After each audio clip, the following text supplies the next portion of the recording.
Welcome back, everyone. I am the Impressed Dior, and this is Langrisser Mobile Apex Season 21. Alright, well, I think last week I said something like, I think I'm not going to make any changes to the box, but anyone that has been watching these videos knows I'm a liar. A lot of times when I say that, I end up changing the box anyway. So, I was like, you know what? I'm already Gold 3. If I lose, I lose. It doesn't really matter. I don't intend on going any higher than Gold 3. And, the meta's been shifting around all the time, and it's been less bulky characters nowadays, a lot more. So I was like, you know what? Let's tag in Silvaria. I ended up tagging out Virilia. Virilia is, of course, a fantastic character, but really doesn't really have a place in this box anymore. I mean, by herself, she is essentially just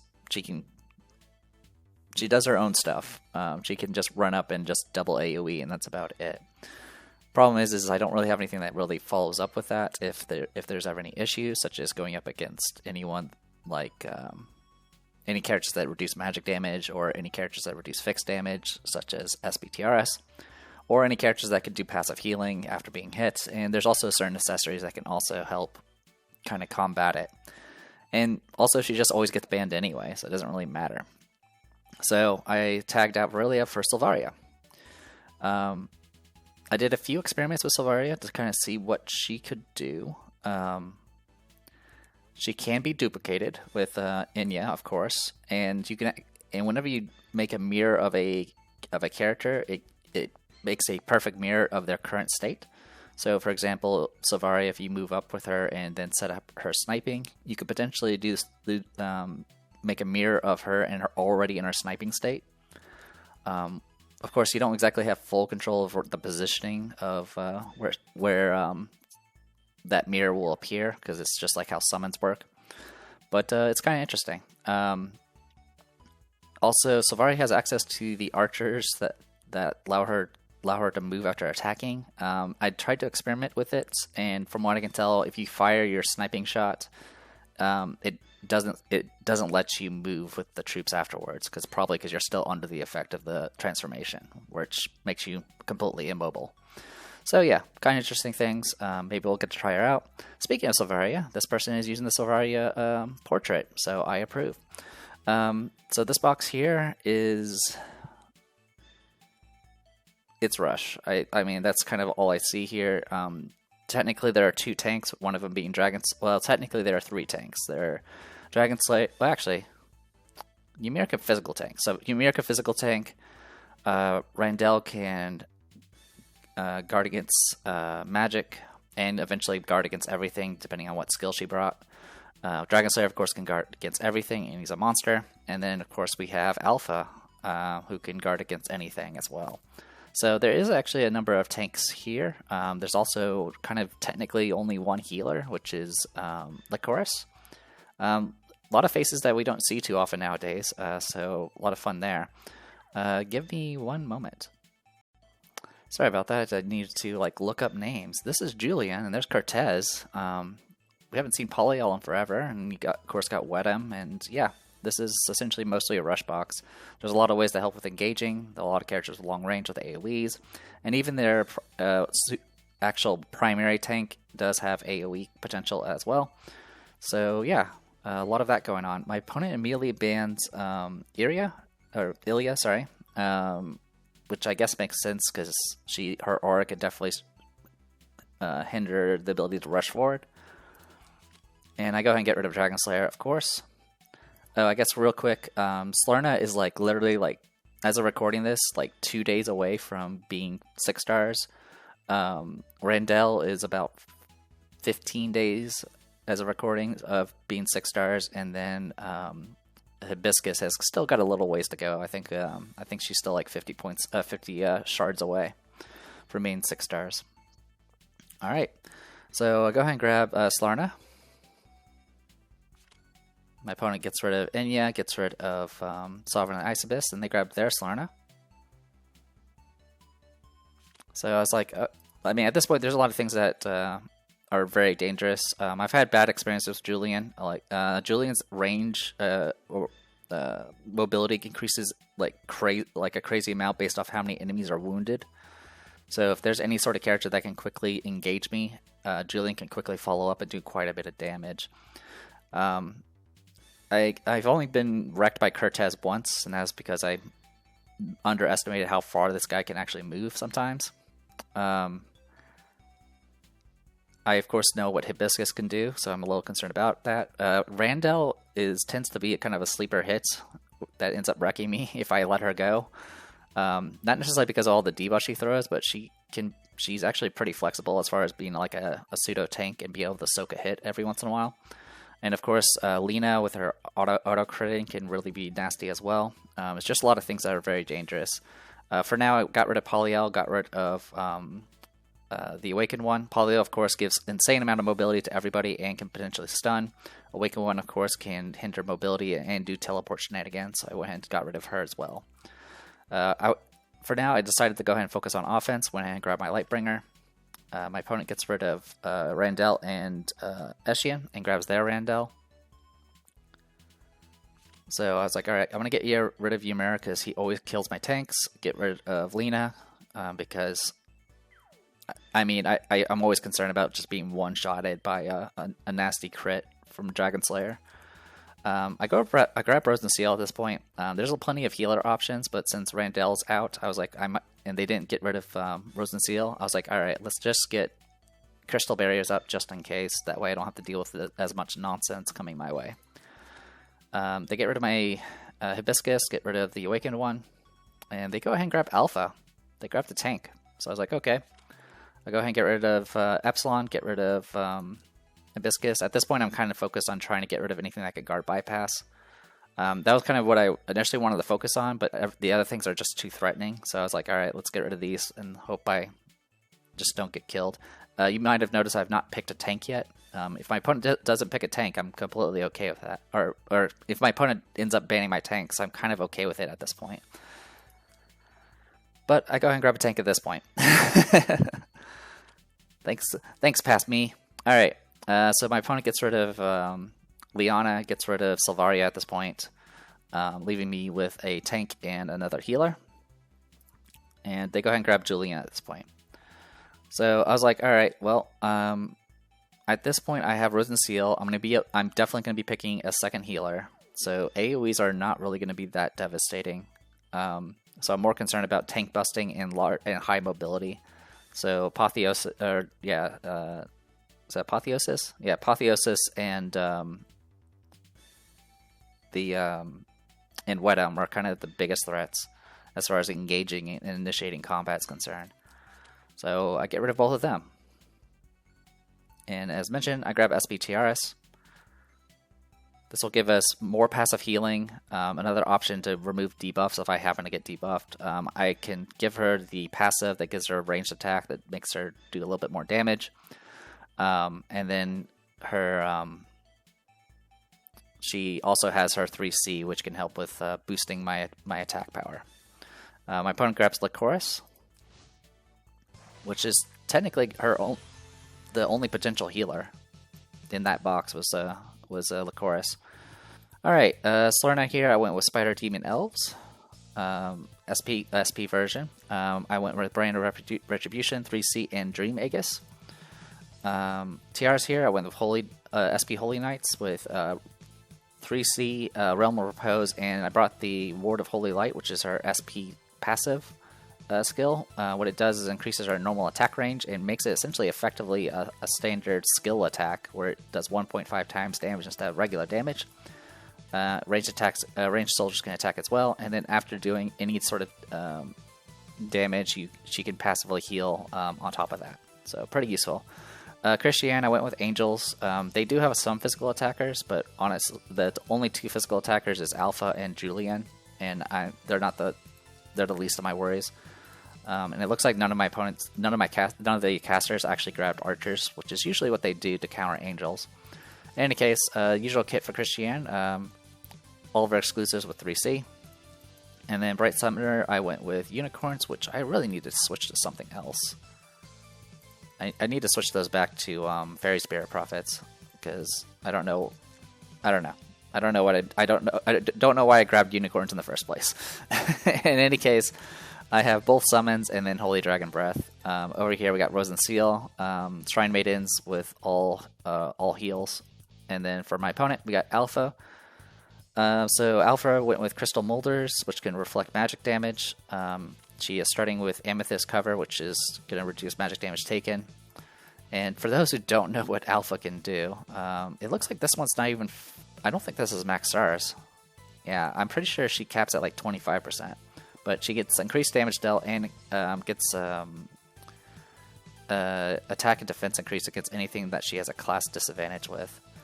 And then at the start of each battle, she'll either gain Amethyst Cover, which reduces magic damage by 40%, or the other one, which does physical. And neither shield the shields can't exist simultaneously. They ignore immunity and can't be dispelled, and are switched at the start of the turn. Her 3C is Amethyst Blast, which gives her self-res, and she will actually revive at full HP when that happens.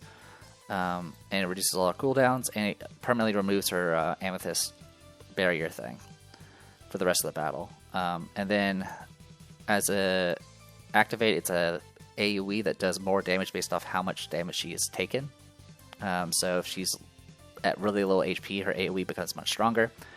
It also dispels all debuffs from the caster and all that good stuff. She has a passive that allows her to take adjacent damage, and when attacked and taking damage, she does recover recover HP passively. And then she has her activated guard thing that also guards against everything, increases guard span, increases her attack and intelligence, and then she gets reinforcement and parry. So she doesn't actually get anything that helps her defense that much. So I think this one is, let's see, 25, 20. I think she's 4 stars. I can look it up after this. Randall here, I think is 6 stars. It seems like it. Has 3C, has the thing that lets her teleport someone next to her and guard for them, and also reduces damage by a ton by 80%. And then she has her active take magic damage for adjacent allies, so with Scroll in the Box. She does have she does have archers. Wild Expedition archers as her troop. Slarna here, this one is 4 stars, because mine is 5 stars, and I have 25%. So this one's a 4-star Slarna with Glacial Elementals. Has the same kit as mine as far as skills are concerned. Julian here. It looks like this one's 6 stars, has increased crit chance. Damage dealt is increased by anything against anything that has less than 90% HP, and then recovers HP after battle. And then for every one enemy that's below 100% life, he gets +3 mobility up to 6. So yeah, he can just cover the map pretty quickly. Does have Earth Elf Knights, which we haven't seen in a while, but these guys are essentially the steal debuff and apply debuffs AoE type troop. As for skills, I believe he has 3C. And then it looks like, let's see, upon entering battle... Okay, so when attacking something below max HP, he takes reduced damage, and then he can move 3 blocks after battle. And this has the move again has a cooldown. Death from above, which I think is the 3C. Increases crit chance, deals 0.3 times AoE, does random debuffs, inflicts additional damage if the enemy has less than it deals 50% additional damage if the enemy has less than 100% life. So yeah, this thing here can just hurt you really bad. And then Bloodbath here is after defeating an enemy, you gain an effect that deals 6 damage equal to 2 times attack to enemies before being forced into battle. Lasts for 1 turn. The active skill, this is a single target guard bypass, 1.4 times, has increased crit. And if it does eliminate an enemy, it reduces the cooldown by 2, so it makes it so it only has 1 turn of cooldown. And it also increases this guy's HP permanently. And then he, of course, recovers HP afterwards. Lycoris here is Crystal Warlocks. Healing effect plus 20%. Again, I don't know if that's max stars or not. And then, despite being sort of the only possible healer here, this build is focused completely on offense. Did bring the Dark Faction buff, which does apply to everyone here. So yeah, it's actually a faction buff that can apply to everybody. Good times. But yeah, besides that, she has her transformation skill and then 3C. Okie dokie. Let's go ahead and tag out all this and get started. So big thing here is like technically my opponent has more attackers than me, and I definitely wanted to make something happen here. Unfortunately, Alpha is guarding Julian and Randall is technically guarding everyone else with magic. But Randall doesn't have any buffs active. Wild Expedition has practically no magic defense. So if I can get through that, her self-res only applies on if she's used her skill. So this unflinching is probably from her helmet, which is only gets fixed damage. So yeah, the goal here is essentially just either kill Randall or try to at least... Yeah, I think the goal here is just to kill Randall. As much as I would love to kill Slarna, it's not in range. So yeah, I'm going to go ahead and move in. Also, my opponent doesn't really have very many ways to just... yeah, my opponent doesn't actually have any ways to get to Bright Summoner, which is also an advantage, which means I can kind of just freely attack. Obviously, my summon will get killed, but that's not a huge issue. So yeah, 3 range. Got a crit and did 40,000 damage. Alright. So real quick, I just want to see one thing. Yeah, we did plenty of damage. Now, one thing to note is I did get hit with Brand of Retribution because of Slarna's passive. But yeah, I wasn't expecting to one-shot it. I was worried that I would either have to give up on the attack or run in to get the kill on Randall, which would have been bad because obviously Slarna can just make a duplicate. So my opponent goes ahead and throws out a Dream Aegis, and then throws out the Rift. This will of course give her an act again. She does have a Tenyu headdress apparently, so gave Tenyu Breeze to Lycoris here. I'm gonna get hit with 3C here, which will definitely kill. And then it's gonna trigger Brand of Retribution and make a new one. So yeah, just a duplicate from last time, and it's now treated as a Dark Reincarnation unit.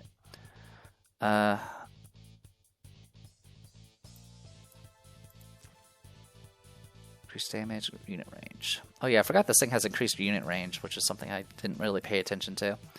But yeah, Lycoris now has Tenyu Breeze, so she can get all the way up to here and then potentially do some sort of AoE if she really wanted to. Right now the AoE can only hit one target, but of course I'll probably be moving in soon.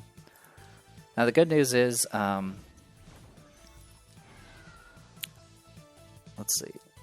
Yeah, so an important thing to note is, unlike the mirrors that get the mirror units that get summoned by Enya, the shadows that get spawned with Slarna do not get to act immediately. They don't act as a summon unit where they act after the summoner.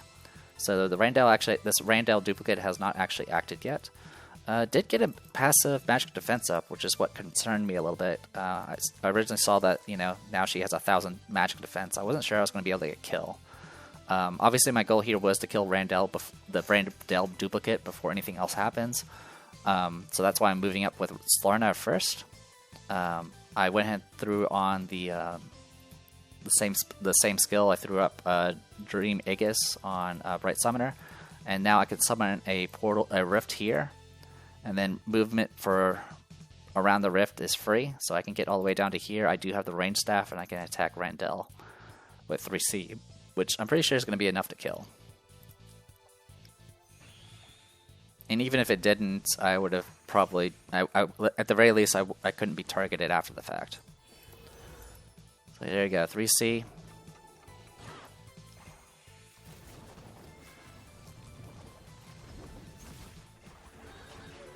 Yeah, plenty of damage. Alright, and for those who don't know, Spider Demon Elves, I ignore 20% of magic defense, which is actually pretty useful. And I also ignore class disadvantage, which is even more helpful.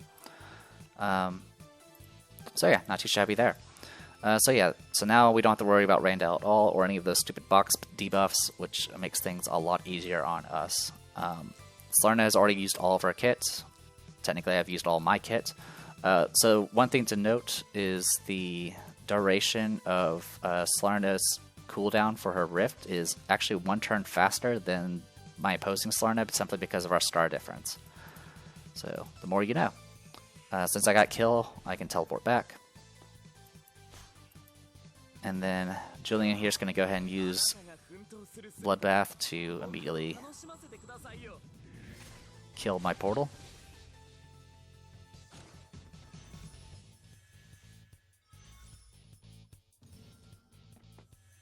So this is actually kind of helpful. Even though he got the cooldown reduction because he got kill, it's still on cooldown for 1 turn. So for 1 turn, entire turn, I don't actually have to worry about any sort of guard bypassing effects. So all I have to worry about now is just AoEs, which there are only 3 AoEs I need to worry about. So at this point, nothing's really able to reach me at this point. So I'm just going to go ahead and start setting up.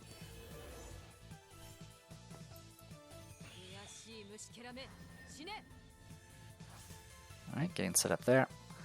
We'll go ahead and throw out Realm of Repose, which will give us additional defense as well as a bubble and all sorts of good stuff. Lycoris, instead of faction buffing, decides to just run up and go to town here. Oh, actually, so Lycoris brought a faction buff. She didn't need to, because Slarna could faction buff with her ability. So yeah, there's no reason to bring faction buff for Lycoris here. Just realized that. Alright, Dark Despair, which is going to hit everyone except for Rose and Seal. I do get some passive healing first before the debuffs apply. And then, of course, the terrain's going to come out, which will do some more fixed damage. Majority of my units are immune to fixed damage, but I did get hit with some heal negation, which is a bit unfortunate.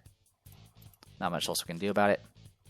But despite the AoE, only 1 unit ended up being not at 100% life afterwards, so this thing practically didn't do anything. Also, the Realm of Repose also gives us immunity to certain status effects as well. So it looks like I got hit with a bunch of effects that I was already immune to, such as like mobility down and silence. So go ahead and do Miracle to get some extra defense up. And I did actually purge off the heal negation at this point. So there's a... So yeah, decides to do the Amethyst Blast first. She's at full life, so this is just going to do standard damage.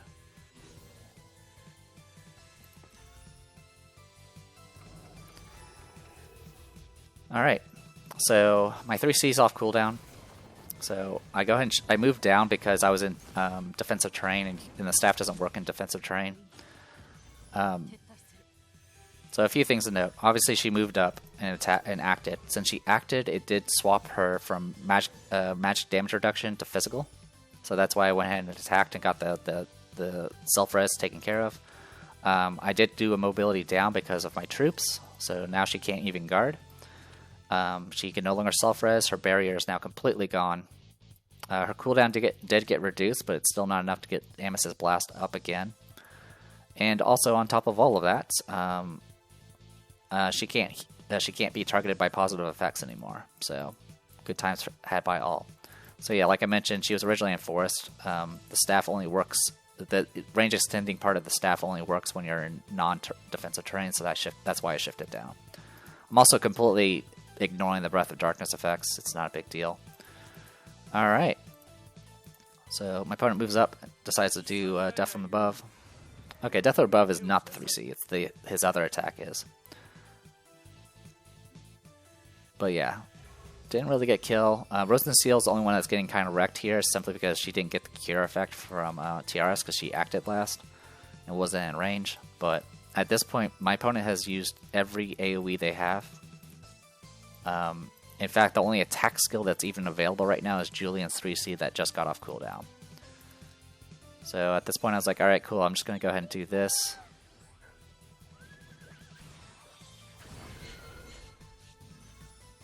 Which for some reason I kept thinking her 3C does a heal. It actually doesn't. But it didn't matter. I was still going to do it anyway, just to kind of maximize my attack potential. I have Bright Summoner here with her 3C attack now, which I'm pretty sure I can get kill against Alpha on. And then from there I can essentially just throw up like mass crystal healing, and at that point I'll be getting healed by mass crystal healing and cure passively. And then of course Christian here can help reduce some of the other effects. There's a pretty high possibility that Julian will get a kill next round, assuming I don't kill him. Which actually, yeah, I think in my head I was thinking about just finishing off Alpha, but honestly the smarter decision would have been just to shift down with Bright Summoner and then just attack at 3 range against Julian and just kill him. Because that probably would have been just fine, because Alpha can't guard. So yeah, doing that would kill Julian, and at that point it's game over. Slarna doesn't have any, all of her stuff's on cooldown, she can't do anything sort of follow-up. She's currently safe with her portal, with her rift nearby, but I don't really care. So at this point, my opponent does give up. So yeah, it's nice to see some of these types of boxes in Gold 3. It of course still had some of the meta units, as does mine, but it was fun to kind of see some characters I don't really see too often, like Julian. So yeah, good stuff, and Langrisser, of course. All right, so let's check a few things. Let's filter by Dark Faction, please. Alright, so we already know about Slarna. 20% healing. So okay, that caps at 20% for Langrisser. I'm pretty sure she had 15%, so she actually had reduced stars. Excuse me. And then Alpha here. Oh, 15% is max stars. Oh, that's terrible. And then Julian, I'm pretty certain. Oh, I can't even look up. Well, actually, I can. He's 5 stars. Yeah, he was definitely 6 stars. Okay, the more you know. Besides that, as always, the data. That was a. Was that? Yeah, that was Hidden Gorge. Okay, yeah, we won. We've won 2 out of 3 battles in that. Cool. So majority of the maps we've played on, we've at least won once in them, which is kind of nice. Hero-wise, we do now have Sylvaria. She got banned once. Obviously, she's a threat. Eshian's been banned, not been used. And, yeah, pretty good stuff. Win rate, our top used character is still going to be Bright Summoner. Though Slarna is catching up. Obviously, we've been using Christian more often, as well as healers, surprisingly. So we've been kind of falling back into the sort of tank push stuff again, which is always fun. All right, and then not much else to say about the season overview. We're at 62% win or 61% win rate, which is pretty good. I'm pretty sure that's not going to last for much longer. In any case, that's pretty much it for this week. So I'm out of here. I'm the Depressed Dior. This was Langrisser Mobile Apex Season 21. I'll see you guys next time.